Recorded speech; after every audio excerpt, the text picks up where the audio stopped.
Hi friends, ബൈത്തുൽ ഗാർഡനിൻ്റെ പുതിയൊരു വീഡിയോയിലേക്ക് എല്ലാ പ്രിയപ്പെട്ട കൂട്ടുകാരെയും സ്വാഗതം ചെയ്യുന്നു. എല്ലാവർക്കും സുഖമാണെന്ന് വിശ്വസിക്കുന്നു. ഇന്നത്തെ വീഡിയോ നമ്മുടെ പെൻഡാസ് ചെടിയെക്കുറിച്ചാണ്. ഇതിന് ഈജിപ്ഷ്യൻ സ്റ്റാർ ഫ്ലവർ എന്നും പറയും കേട്ടോ. നമുക്ക് നോക്കുമ്പോൾ പെട്ടെന്നൊരു സ്റ്റാർ പോലെയുള്ള ചെടിയാണ്, അതുകൊണ്ടായിരിക്കും ഇതിന് ആ പേര് വന്നിട്ടുള്ളത്. ഒരു 5 ഇതിലുള്ള കുഞ്ഞു കുഞ്ഞു പൂക്കളാണ് കേട്ടോ ഇതിലുള്ളത്. ഒരു കുലയായിട്ടാണ് ഇത് നിൽക്കുന്നത്. അത് തന്നെ വിരിഞ്ഞ് വരുമ്പോൾ നമുക്കൊരു 10-20 ദിവസം കൊണ്ടാണ് എല്ലാ പൂക്കളും വിരിഞ്ഞ് വരാം. അതുകൊണ്ട് തന്നെ നമ്മുടെ ഈ ഒരു ചെടി 365 ദിവസം, അതായത് വർഷം മുഴുവൻ നമുക്ക് പൂക്കൾ തരുന്നൊരു പ്ലാന്റും കൂടിയാണ് നമ്മുടെ പെൻഡാസ് ചെടി. നമുക്ക് 365 ദിവസം നമ്മുടെ ഗാർഡനിൽ ഈ ഒരു ചെടി ഉണ്ടെങ്കിൽ നമുക്ക് പൂക്കൾ കിട്ടും.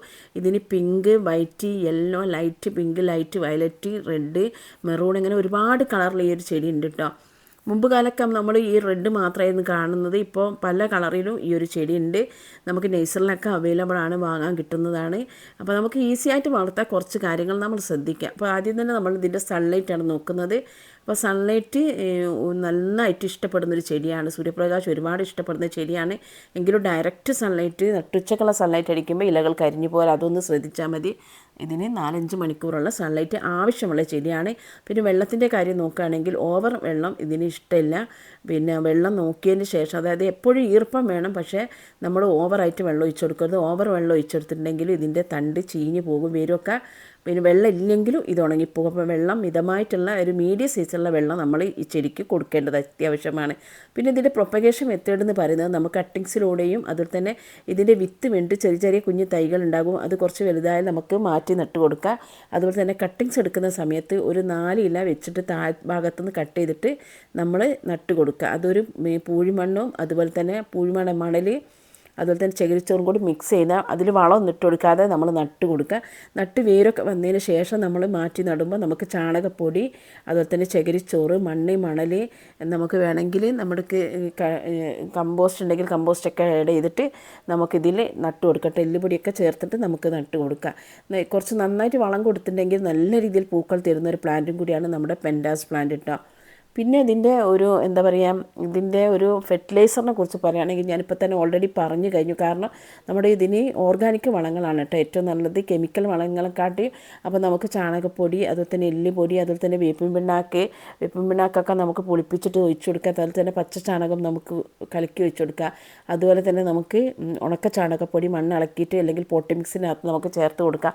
അങ്ങനെയുള്ളതൊക്കെ നമ്മൾ ചെയ്തിട്ടുണ്ടെങ്കിൽ നല്ല രീതിയിൽ പൂക്കൾ ഉണ്ടാകും. പിന്നെ പൂക്കൾ ഉണ്ടായിക്കഴിഞ്ഞാൽ ആ ഒരു ഭാഗം നമ്മൾ തെച്ചിച്ചെടി പോലെ തന്നെ തോന്നിക്കുന്ന ഒരു ചെടിയാണിത്. പെട്ടെന്ന് നോക്കുമ്പോൾ തെച്ചിച്ചെടിയുടെ പൂക്കളായിട്ട് തോന്നും. അപ്പോൾ ഇതിൻ്റെ ആ പൂക്കളൊക്കെ കൊഴിഞ്ഞാൽ ആ ഒരു ഇതുണ്ടാവും, അത് നമ്മൾ പറിച്ച് കളയണം, അവിടെ നിന്ന് വെട്ടിക്കളഞ്ഞാലാണ് പുതിയ 2 ബ്രാഞ്ചസ് വരും. ആ ബ്രാഞ്ചസിലൊക്കെ നമുക്ക് പൂക്കൾ ഉണ്ടാവും കേട്ടോ. അത് അങ്ങനെ വെച്ചിരിക്കുമ്പോൾ കുറേ കഴിഞ്ഞിട്ടാണ് ഞാൻ ഇപ്പോൾ പിടിക്കുന്ന ഭാഗം ഉണങ്ങി കഴിഞ്ഞിട്ടുണ്ടെങ്കിൽ ആ ഒരു ഭാഗം നമ്മൾ പൂക്കൾ കഴിഞ്ഞിട്ടുണ്ടെങ്കിൽ അത് നമുക്ക് ഒഴിവാക്കി കൊടുക്കണം കേട്ടോ, കട്ട് ചെയ്ത് കൊടുക്കണം. അങ്ങനെ ആകുമ്പോൾ നിറയെ പൂക്കൾ ഉണ്ടാകും. അതുപോലെ തന്നെ നമ്മൾ മാസത്തിലൊരിക്കൽ വളം ചെയ്ത് കൊടുക്കണം കേട്ടോ. പിന്നെ ഇത് 2-3 വർഷമൊക്കെ കഴിഞ്ഞ് ചട്ടിയിലുള്ള ചെടിയാണെങ്കിൽ നമ്മളൊന്ന് റീപോട്ട് ചെയ്ത് കൊടുക്കുന്നത് നല്ലതാണ്. പുതിയ പോട്ടി മിക്സിലേക്കും പുതിയ നല്ല പിന്നെ ചാണകപ്പൊടിയും മണ്ണൊക്കെ ഉള്ള നല്ല പോട്ടി മിക്സിലേക്ക് നമ്മൾ ചെടി മാറ്റി നടുമ്പോൾ വീണ്ടും അത് 2-3 വർഷത്തോളം നിൽക്കും. പിന്നെ ഇതിൻ്റെ കട്ടിങ്സ് എടുത്തിട്ട് നമ്മൾ പുതിയ തൈകൾ വേഗം ആക്കുന്നത് നല്ലതാണ്. എന്തെങ്കിലും ഒരു ഫംഗൽ ഇൻഫെക്ഷൻ വന്നാൽ ചെടി നശിച്ചു പോകും. കാരണം ഇതിന് നന്നായിട്ട് തേനുള്ള ഒരു ചെടിയാണ്. അതുകൊണ്ട് തന്നെ പൂമ്പാറ്റകളോ വണ്ടുകളോ അതുപോലെ തന്നെ ഉറുമ്പൊക്കെ എപ്പോഴും ഈ ഒരു ചെടിയിൽ വരും. കാരണം നന്നായിട്ട് തേന് മധുരമുള്ള ഒരു ചെടിയാണ്. അതുകൊണ്ട് തന്നെ പെട്ടെന്ന് തന്നെ പരാഗണം നടക്കും. അതുകൊണ്ട് തന്നെ നമുക്ക് ഒരു കളർ ഉണ്ടെങ്കിൽ വേറെ കളർ പെട്ടെന്നായി കിട്ടും കേട്ടോ. അങ്ങനെയൊക്കെയാണ് ഈ ചെടിയുടെ വിശേഷങ്ങൾ.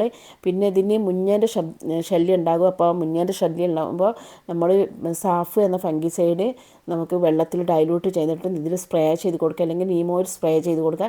ഇത് രണ്ടും നമുക്ക് പറ്റുന്നതാണ്. അപ്പോൾ ഈ രീതിയിലൊക്കെ നോക്കിയിട്ടുണ്ടെങ്കിൽ നല്ല രീതിയിൽ നമുക്ക് ഉണ്ടാകുന്ന ഒരു ചെടിയാണ്. അപ്പോൾ നമ്മുടെ ഗാർഡനിൽ ഇതിൻ്റെ ഒരുപാട് കളർ ഇങ്ങനെ വെച്ചിട്ടുണ്ടെങ്കിൽ നമുക്ക് 365 ദിവസം നമുക്ക് പൂക്കൾ തരും.